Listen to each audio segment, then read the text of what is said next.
Well, hello, model car fans. Welcome to the Muscle Car Modeler. I am Revell, and this week I am updating you on some more work I have done to my 71 Mustang Boss 351s here and cover a few things that I've done. I did get some time to spend painting, as you can tell.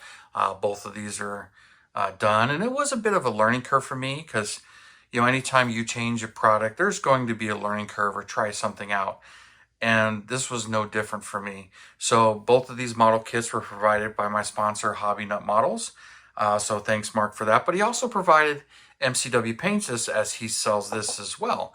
So I'm like, okay, yeah, I'll give it a shot. I have no problem with that. It's always a learning curve. As I usually use Scale Finishes paint. Sometimes it's a bottle of Testers or something I got lying around, and I'll thin it out and spray it. And they all are different in that respects. Now, quite a long time ago, I did try MCW paints, so I've got a couple of bottles still from back then that I haven't used yet. But these are lacquers, and you can see the size difference in the jars, even though these two colors really look so much alike. But this is Jamaica Blue that was planned for a 68 Barracuda Formula S that is a stalled project, as you can tell. I mean, I got the kit over in the corner in my pile, and this is the same thing, just a cream gold color. But with these, it flat out says right on the jar, pre-thinned, ready to spray. And Scale Finishes is the same way. It's already thin and ready to go. Well, I'm not a big fan of lacquers. I find here for me in Arizona, it dries real fast, requires a little bit of color sanding to smooth it out before you put the clear coat on it. So I wasn't a real big fan of lacquers, and that's, personal preference. And again, going along with the learning curve and what you're familiar with and what you use. So that's why I have these, but I pretty much, I tried Scale Finishes, and that's the one that I seem to prefer. But it's the same thing. That's a enamel. They have a base coat and a gloss coat, depending on what you want to do. I pretty much like to use the base coat and clear coat over them. But this is different. As you can tell, there's a big difference in the size of the jars here.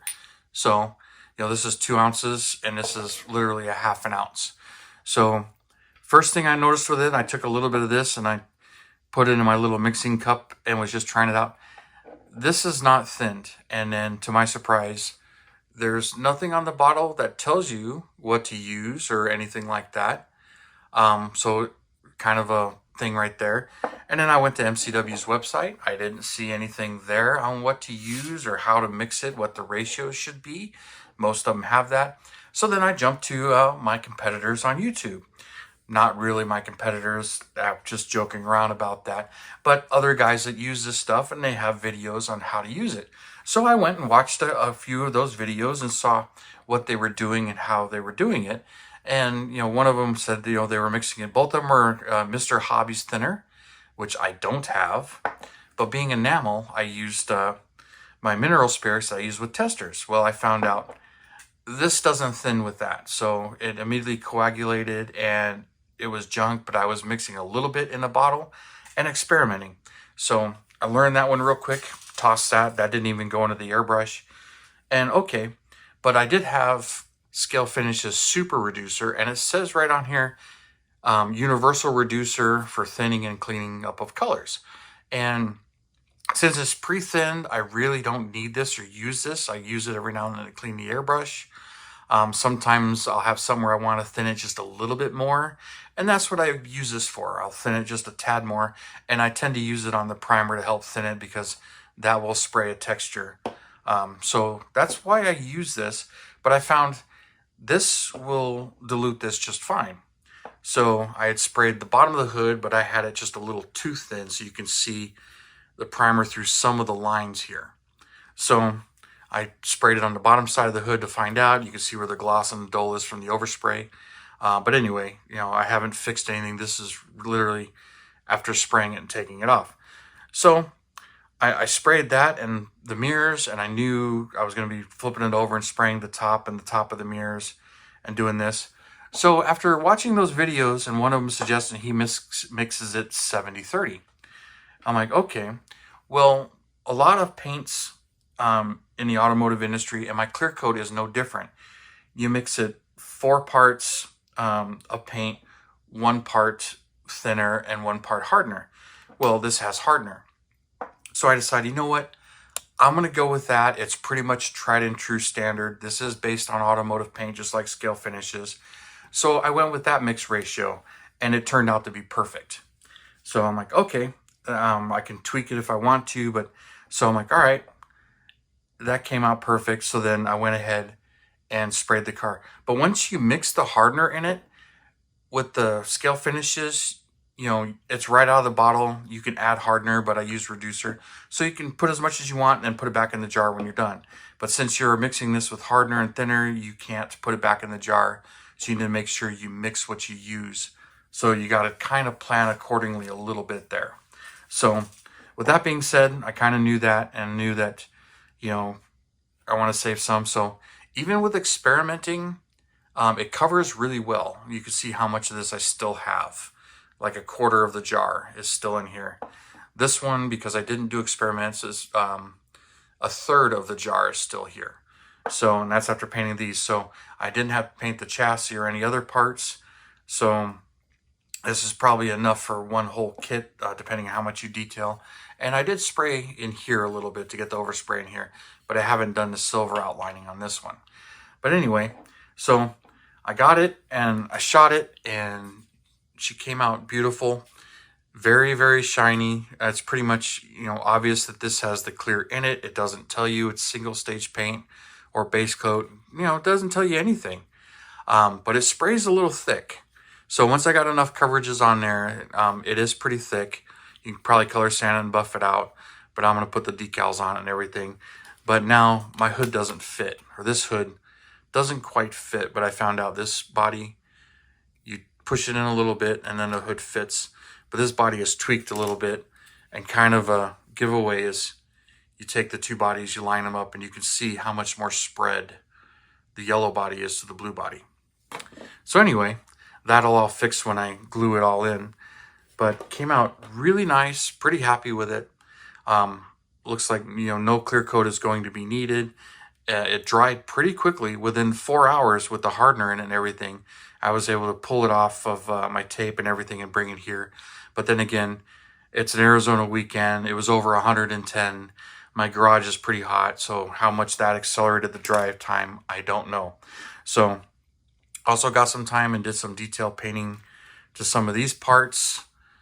The bottle here, as you can see, the white and the black, and the power steering cooler and the power steering pump, sway bar, and even the transmission here on the engine block. So did some painting on those. Gas tank there. The straps will be black. I haven't painted those yet. But got some detail painting, and same thing with this one. So a little bit more done to it. But I'm going to continue on working on the stripes and the decals here. And then, you know, I still have the semi-gloss black and the gloss black. And I'm not sure if this is going to need the hardener in the semi-gloss black or not. But I got plenty of it. So, you know, even after using almost half of it between the two paint jobs, but dried really nice. Let's bring this right up there. And that's a pretty color. This is the Acapulco Blue from MCW. And it's available through Hobby Nut Models, our sponsor here.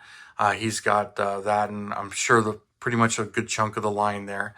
But like I said, this thing came out super nice and little metallic-y and everything. I'm liking the way it looks. Real curious how it's going to be in the sunlight, especially when I put the silver on it. But my original intent was to clear coat the silver or see how much the decal covers. And I masked this off because I didn't want to get paint on there because it's going to be semi-gloss black. And I'm glad I did, because if I let the overspray on there, it built up quite a bit. So this paint is a bit thick, but the hood does fit on this one. And that has to do with just a little bit of tweaking of the two bodies. So it's just kind of funny, but you know, no two kits are exactly the same, even though you think they are. But this hood doesn't fit this body. So it isn't really the paint, it's more just how much it's tweaked. So let's see if this hood fits this body. Yeah, it drops right into this one. So yeah, anyway. So it just has to do with the tweaking of the body and the fenders being out a little bit. And this one didn't appear to have any kind of damage in it. But as soon as you go to put this in, it's obvious, you know, how far away it is, but as soon as you pull it in and glue that stuff, the hood fits. So that's what's going on with this one. But anyway, and I made sure to mask all inside here because the headliner is going to be black in this one and white in this one. So I masked that off so I didn't get any overspray in there, because some of it will get textured and a little hard to sand and whatnot. And this has a really nice headliner molded into it. So I want it to be just that much more nicer, and got all up in here as far as the paint goes. But I haven't done any sanding or polishing on this since it was done. But there's a look at that. And while I was at it, I mentioned my 57 Cameo. So I did get the cab shot on this one, and the bed, the white and the turquoise blue and everything. So, and it's looking a little bit darker blue than it really is in the sun, but it's a turquoise, but it's kind of a dark turquoise as far as some of them go. I was thinking it would be a little bit lighter, but that one, that is Scale Finishes paint, but it's their glossy paint that's not meant to be clear coated. But this will get clear coated, but it goes on much thinner with much more coverage as far as that goes. But that's just my experiences with the two of the paints. So figured I would share this with you and continue on. But this will be this particular week's update, and so I'll get more work done over the week and everything. But painting 3 bodies and having some fun and playing with a Porsche as well. Always playing with multiple kits. But anyway, thank you for tuning in, subscribing, and all your comments. I really do appreciate it. And you guys, check out Hobby Nut Models in the video description below for kits and paints and everything. Really do appreciate it. It helps him out, helps the channel out, and the whole YouTube community. Even though I joke about them being competitors, they're really not competitors. We're just all in it for the hobby and having a good old time. So I appreciate those guys who put out videos like I do. Gave me a few more tips on how to use this, because without that I would have been kind of lost, other than, you know, taking the gamble or knowing what to use. So those of you guys who haven't tried this and you have this, it works. But anyway, mixed it up, sprayed fine, and everything's looking really good. So thank you, and you guys, you have a wonderful weekend, and I will see you next Saturday.